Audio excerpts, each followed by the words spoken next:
A ver, piensen en Islandia. ¿Qué se les viene a la mente? Seguro que volcanes, glaciares, auroras boreales, ¿cierto? Pero, ¿un colapso financiero mundial? Suena a locura, ¿no?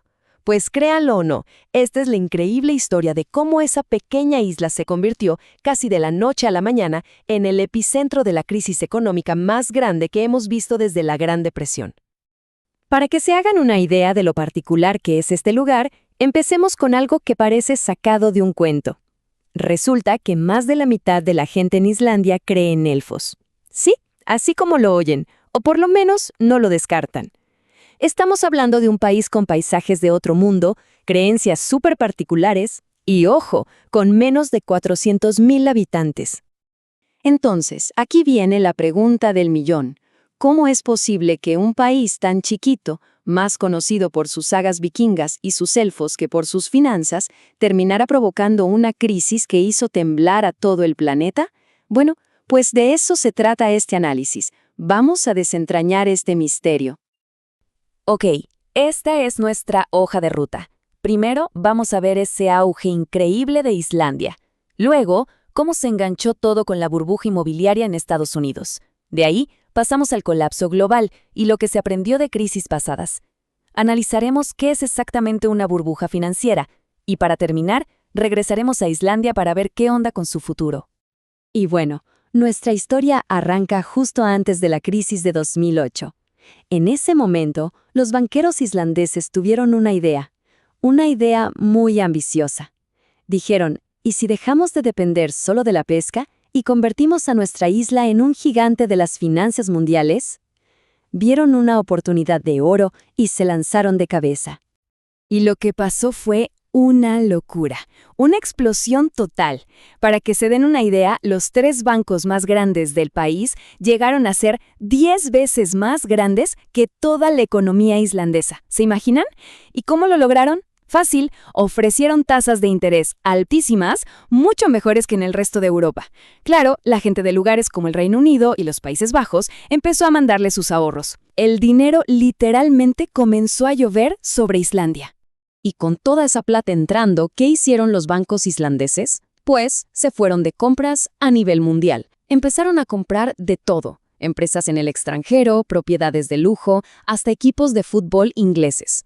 Pero, y aquí está la clave de todo, la inversión que conectaría su destino con el del resto del mundo fue un producto financiero súper complejo. Unas siglas que seguro les suenan, CDO. Y es justo aquí donde la historia da un salto y nos lleva directito a Estados Unidos. Así que vámonos al otro lado del charco. Mientras Islandia estaba en plena fiesta financiera, en Estados Unidos se estaba inflando una burbuja inmobiliaria gigantesca. ¿Y cuál era el ingrediente secreto que unía estas dos historias que parecían no tener nada que ver? Exacto, los famosos CDOs. Ok, ¿qué diablos es un CDO? A ver, imagínense que es como hacer un licuado financiero. Agarras miles y miles de pagos de hipotecas de gente por todo Estados Unidos, los metes en una licuadora gigante y ¡pum!, creas un nuevo producto de inversión. La teoría sonaba genial. Si mezclas todo, el riesgo se diluye. Si una persona no paga su casa, no pasa nada, porque hay miles que sí lo harán. Esto hacía que el licuado final pareciera súper seguro, mucho más que cada hipoteca por separado. El proceso era más o menos así. Primero, tenías a los prestamistas en estados dando hipotecas de alto riesgo, las famosas subprime, a gente que quizás no podía pagarlas. Luego, juntaban miles de estas hipotecas en un solo paquete. Después, ese paquete gigante lo cortaban en rebanadas, como un pastel, con distintos niveles de riesgo. Y al final, las rebanadas que se vendían como seguras se las ofrecían a bancos de todo el mundo, sí, incluyendo a nuestros amigos en Islandia. Y todo esto pudo pasar gracias a algo que se conoce como el sistema bancario en la sombra. O sea, no es que fuera ilegal, pero era como un mundo financiero paralelo que operaba con muchas menos reglas que los bancos de toda la vida. Esta falta de regulación les dio luz verde para inventar estos productos súper complicados que en el fondo lo que hacían era disfrazar el riesgo real. Vendían algo que era muy riesgoso como si fuera la inversión más segura del mundo. Bueno, y como en toda buena historia de terror financiero, ya se imaginan lo que viene, ¿no? Esa burbuja gigante estaba a punto de reventar. Y cuando lo hizo, las consecuencias fueron inmediatas, brutales y sobre todo globales. Fue como ver caer la primera ficha de un dominó gigantesco. Todo se aceleró rapidísimo. A principios de 2007, la gente en EU empezó a dejar de pagar sus hipotecas. ¡Pum! Quiebran más de 25 prestamistas subprime. Unos meses después, en agosto, el virus ya había saltado al Atlántico y contagiado a los bancos europeos. Y el golpe de gracia, el que todos recuerdan, fue el 15 de septiembre de 2008. Lehman Brothers, un monstruo de Wall Street, se declara en bancarrota. Ahí se desató el pánico total. Y esto no fue solo un problema de banqueros en trajes caros. El golpe a la economía real, a la de la gente de a pie, fue tremendo. Para ponerlo en perspectiva, solo en 2009, toda la economía de Estados Unidos se hizo un 2.5% más pequeña. El mundo entero entró en pánico, en un terreno completamente nuevo y aterrador. A todo este desastre se le conoció como la Gran Recesión. Y ojo con esto, fue la primera vez que la economía mundial se contrajo desde la Gran Depresión, allá por los años 30. Esta comparación con la historia no es casualidad, de hecho fue la clave para entender cómo se intentó solucionar todo. Imagínense el panorama. El mundo financiero se está cayendo a pedazos. La gran pregunta para los líderes mundiales será, ¿y ahora qué hacemos? ¿Cómo respondemos a algo así? Y lo más curioso es que la respuesta no la encontraron en fórmulas matemáticas supercomplejas, sino en algo mucho más humano, una historia. Básicamente tenían 3 caminos. El primero, usar modelos económicos, ¿no? El problema es que cada economista tenía su propio modelo y no se ponían de acuerdo. El segundo, recolectar datos para entender qué pasaba. Pero en medio de una crisis no hay tiempo para eso. Así que se fueron por la tercera vía, el razonamiento por analogía, o sea, buscar en la historia una situación parecida. Y aquí es donde entra la Gran Depresión. Como dice el economista Barry Eichengreen, los líderes usaron esa crisis del pasado como un espejo. No era solo teoría económica, era una historia, un relato que todo mundo podía entender sobre lo que había salido mal antes y cómo se podía aprender de la historia. Esta idea es fundamental. Fue una narrativa, una historia, la que dictó los pasos a seguir para intentar salvar la economía.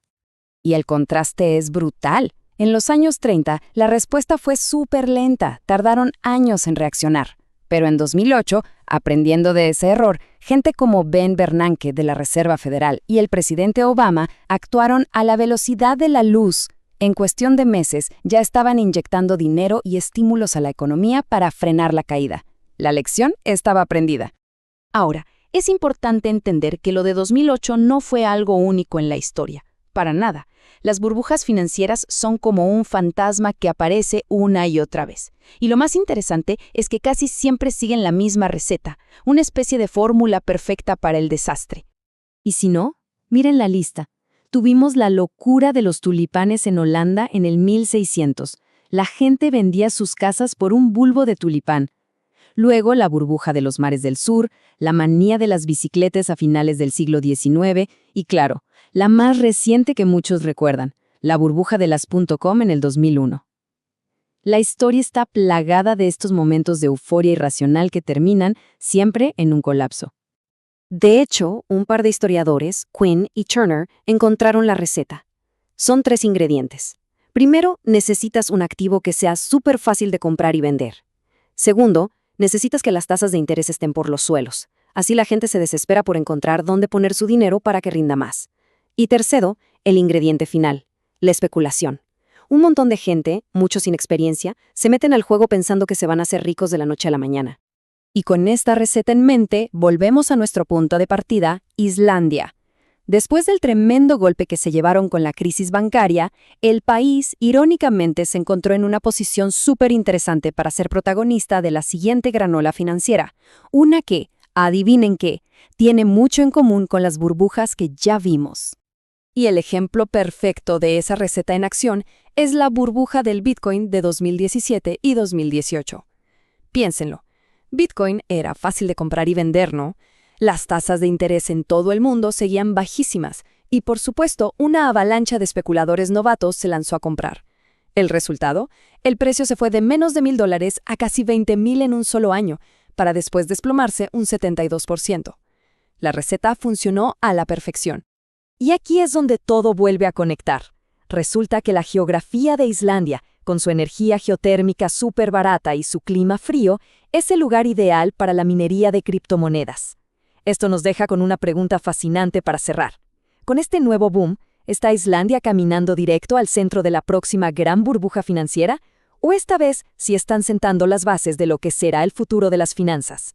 La respuesta, como siempre, solo la tiene el tiempo.